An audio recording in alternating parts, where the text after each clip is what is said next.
এখানে একটা চমৎকার হাদিস মনে পড়ে গেল যে একদিন দুই ব্যক্তি একটা গ্রামের মধ্য দিয়ে যাচ্ছে। এই হাদিসটা কিতাবুত তাওহীদ গ্রন্থের মধ্যে আছে।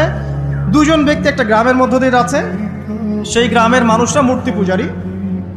তো ওদের পথ আটকে দিল, দিয়ে বললো যে তোমরা যেতে পারবে না সামনে যতক্ষণ না আমাদের এই দেবতার সামনে কিছু না কিছু উৎসর্গ করছো। ঠিক আছে? একজন বললো যে আমি কিচ্ছু দিতে পারবো না, কারণ আমি তাওহীদপন্থী মানুষ, আমি কিছুই দিব না, আমি কোনো মূর্তির সামনে কোনো নজর মানত পেশ করবো না। তখন তাকে চাপ প্রয়োগ করা হচ্ছে যে একটা মাছির দানা হলেও দিতে হবে। সে বলল আমি মাছির দানাও দিব।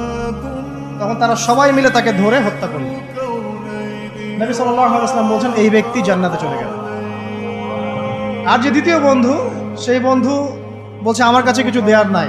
তখন তাকে ফোর্স করা হচ্ছে একটা মাছি হলেও দিতে হবে। তখন সে একটা মাছি কুরবানি করলো, ওই স্ট্যাচুর জন্য একটা মাছি উৎসর্গ করলো। নবী সাল্লাল্লাহু আলাইহি ওয়াসাল্লাম বলছেন এই মাছিটা উৎসর্গ করার কারণে সে জাহান্নামে চলে গেছে। আমি কিভাবে বুঝাবো আপনাকে শিরক আর তাওহীদ কি জিনিস?